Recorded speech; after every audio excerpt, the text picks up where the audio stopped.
average director, given a great screenplay, you might be in trouble. How do you judge a movie? What's your rating system? Really, when I look at a film and I'm watching it, I'm evaluating a film and I'm determining, is it accomplishing what it's setting out to accomplish? So what is the mission of the film? What is the filmmaker trying to do with this film? You know, when you watch a film like Hereditary, what Ari Aster is trying to do with that film is much different than what Kaczynski's doing with Top Gun Maverick. But yet, so you're judging them in ultimately what were they trying to do with the story, okay? And did they deliver it in the best possible way that they were capable of doing? And I think that it's one of those things when you obviously have to see a lot of films to know what is of a good quality, of an excellent quality, and then a absolutely, otherworldly stratospheric quality. You need to see plenty of films to get to that point, but those are rare. But I think that you're ultimately just trying to figure out what is the director trying to do here, and did they do it with maximum impact?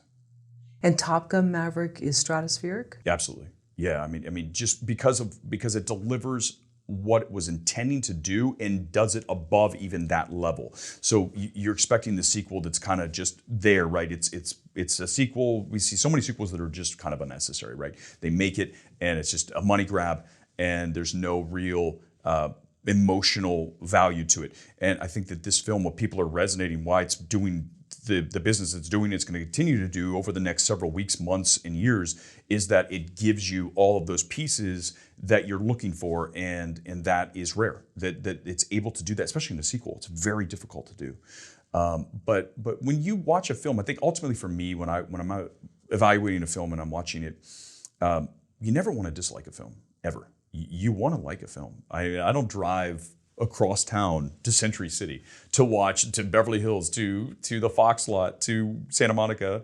You don't drive all those places in rush hour traffic to go watch a film and go, this is terrible. You don't want to do that. You want to like everything. I think a lot of people think that you go in and you say, no, they wanted to hate this film. Just saw Crimes of the Future. I wanted to like it. I love Cronenberg, but this is a film that feels flat. This is a film that is going to be for an extremely narrow audience. It's just a dull film. And I think that I wanted to like it. But you don't ever go in wanting to dislike a film. It just happens, right? So you try to remain as detached as possible. And I think one thing that's very important when you're watching a film, if you love a director, let's say that I'm going to see the next Safdie brother films, and I mean, Good Time is one of my favorite films of the past decade, easy. I mean, that is just absolutely gangbusters. Everything about that film is just. But if I see the next Safdie brothers film, I'm going to try to get all that out of my head, and I'm going to say, what are we doing here? It's not obviously entirely possible to get rid of all of the goodwill that you had from before, but you've got to try to go in there as much as possible with a blank slate so that you don't become like, oh, this is the Safdie brothers, so that means that I'm going to have to love this or it's going to be great. Doesn't mean that. We see plenty of directors that have maybe their best film is their first film, right? And they go down. Then we have directors who go up, or we have some that plateau, whatever that is. Every film has to be evaluated on its own, not as part of a legacy of a director or an actor or a studio or a distributor, any of these things. You have to just go in there and be as unbiased as possible. And for some people, it's difficult. I think it is. I think it's it's hard to fight that. I want to like this film, or I know this is going to be good, or I know this is going to be bad. There's some people that go in like that. You have to be as down the middle as possible when you go to see these films. And I think that ultimately the people that resonate with you, that they listen to you or they read your reviews or they listen to your words about any given film, they know that you are a fair critic and you're not biased. You are not trying to impart your own. You're trying to just judge this film on its own individual merits, period. Right? Regardless of who the director is, regardless of the actors involved, the studio, it's all about just that singular film and what is on the screen. And how much do you think the original actors being in the sequel contributes to the public loving the film? You have to. I mean, other than Kelly McGillis, right, who's not in this, I think it's important to bring that. You have to have obviously those original characters. You don't want to recast all those or not bring some of them back. I mean, you in Top Gun Maverick, you brought almost everybody back, right? You have Cruise, Kilmer comes back. Sorry if that's a spoiler. It's out there. I think everyone knows that by now. Miles Teller does a great job as Goose's son. Obviously, Anthony Edwards does not come back.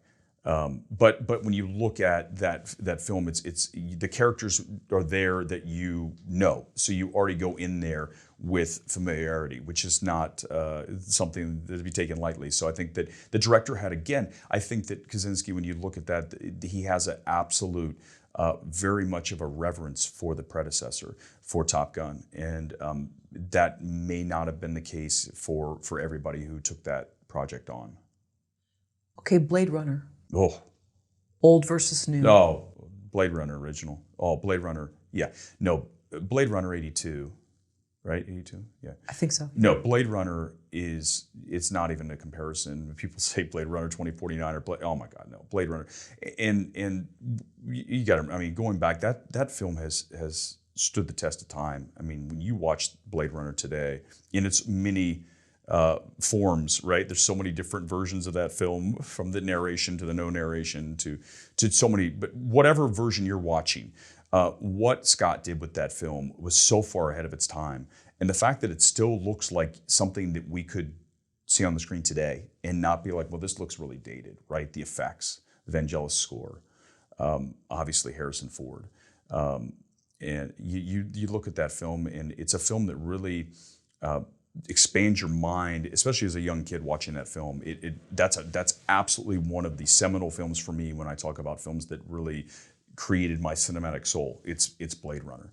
And then when I sat and watched Blade Runner 2049, as much as I appreciate Denis, and I think that he is one of our best directors, I think that he, in that film, almost every scene in 2049 runs too long. It goes past its natural expiration date, right? So you have this natural point where it feels like the scene's, that's it. Let's go to the next scene, and we are still there for a minute or two afterwards. I think that's the flaw of 2049 is there's a lot to like in that film, but usually my rule is this. Whenever I look at a film, it's almost always this, right? Less is more. Almost always. And I think 2049 at less is better than 2049 at more, which is what we got. Which is interesting because when you watch Dune, when I sat through Dune, I was expecting to see the exact same issues I saw at 2049. Because I figured he didn't learn. He's gonna do the same thing he did with Blade Runner 2049, and that's not the case. Dune really. The pacing of Dune is something that I was surprised at. I was expecting that film, again, to each scene go well past where the natural edit point should be, and it lingers on. That film doesn't. Somehow it managed to, and that's why Dune was my favorite film of last year. I mean, it wasn't even a contest. The filmmaking, to the story. I don't care. You know, the funny people say, "Oh, it's a part one. We can't give it Best Picture because it's part one." Why? What are the rules? Who says that? Right? Who says that we have to do Return of the King and wait for that? I mean, if you talk about that, Lord of the Rings 2 is very clearly the best of those three films. I mean, I think there's no contest to that. But yet it didn't win, but we have Return of the King winning. So, you know, who's to know if Dune 2 is going to be better than Dune 1? But this whole mindset of we can't give it Best Picture, we can't say it was the best film of the year because it's only the first part and it wasn't a full film. Why? Well, am I missing a rule?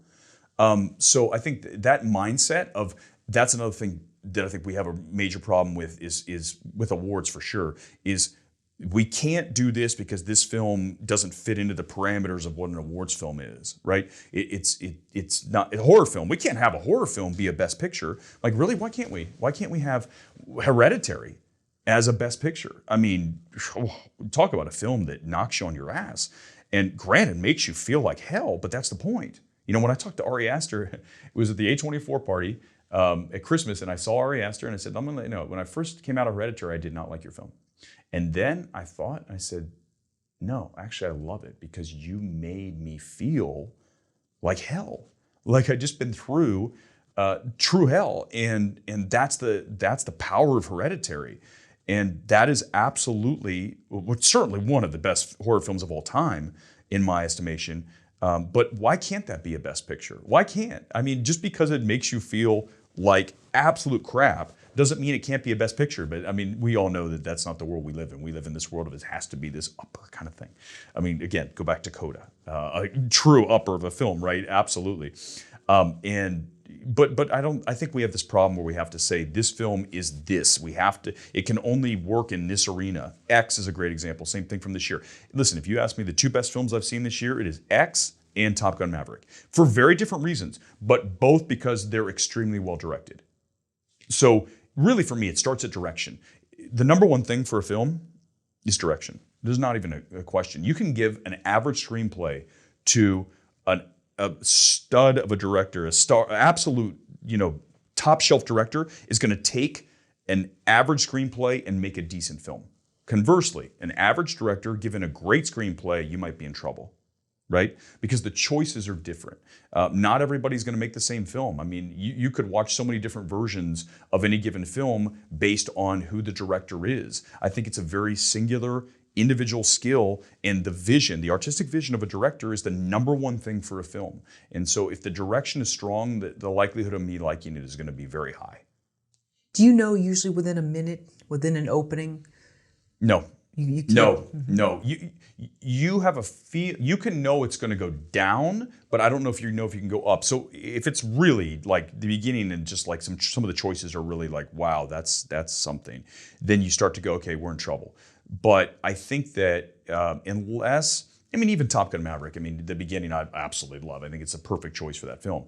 But I didn't at that point say, okay, that means that the whole rest of the film is going to be good. I think that's the danger too. You have to constantly, when you're watching a film, you have to constantly be on this balance board of trying to say, is what I'm watching working or not? And that can change throughout the film. You could start low and end up high. I go back to a film, Looper. Ryan Johnson's film. That is a film that I was down on. I was up, then I was down, and then the choice at the end put me back up. So his choice of what the characters do makes Looper a film that I recommend. But I was up and down on that, like a roller coaster. So I think that's the key. You're constantly evaluating it. It's almost like you literally have things strapped right to you can almost judge those levels of where you are on what you're watching, and you have to be that way throughout the whole thing because it could change. You could love a film all the way up until the end, or dislike it until, like I said, Looper up. So you hopefully are going to start pretty high and stay and ride up, right? It's rare that you see something that starts really low and then you end up really high. So, right. So I guess if you see something that's not good, yeah, that might be, but it's rare. Most films don't come out of the gate and like, oh my God, this is terrible. Even Firestarter, I just watched Firestarter. But the weird thing about Firestarter, the remake, is that the first 25 minutes are decent. You watch this film, you're like, I like some of these choices. I like the title sequence is really strong, but that's a film that starts here and goes down across the board. So those are rare too.